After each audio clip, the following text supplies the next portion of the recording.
শবে বরাত হাদিস সম্মত, 100 ভাগ হাদিস সম্মত। এটাকে কোনোভাবে তান্ত্রিকতায় নিলে হবে না।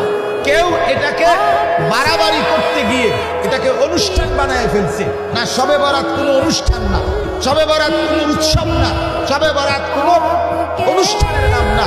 মসজিদ চারিদিকে সাজাইতে হবে, লাইটিং করতে হবে, বিরাট বিরাট বিরানির ডেক পাকাইতে হবে, খিচুড়ি খাওয়াইতে হবে, জিলাপি খাওয়াইতে হবে, সারা রাত মাইকে চিৎকার চেঁচামেচি করতে হবে, অথবা কথাবার্তা বলতে হবে না, এমন কিচ্ছু না।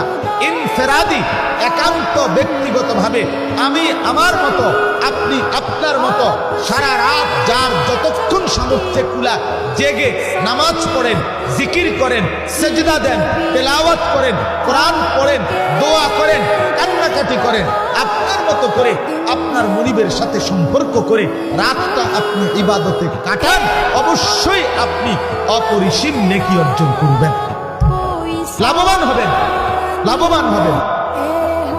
কেউ আপনার এটাকে একবার ছাড়তে গিয়ে এটার কোনো অস্তিত্ব নাই এটাও বলে ফেলে দিছে। কেউ এটাকে একবারে বাড়াইতে গিয়া এইটারে একবারে 1 লাখ টাকার খরচা বানাই দিছে।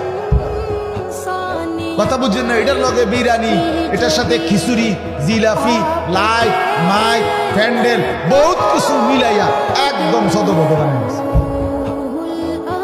না, আমরা এটা বলি না, কিন্তু লাইলাতুল বারাত অবশ্যই হাদিস সম্মত।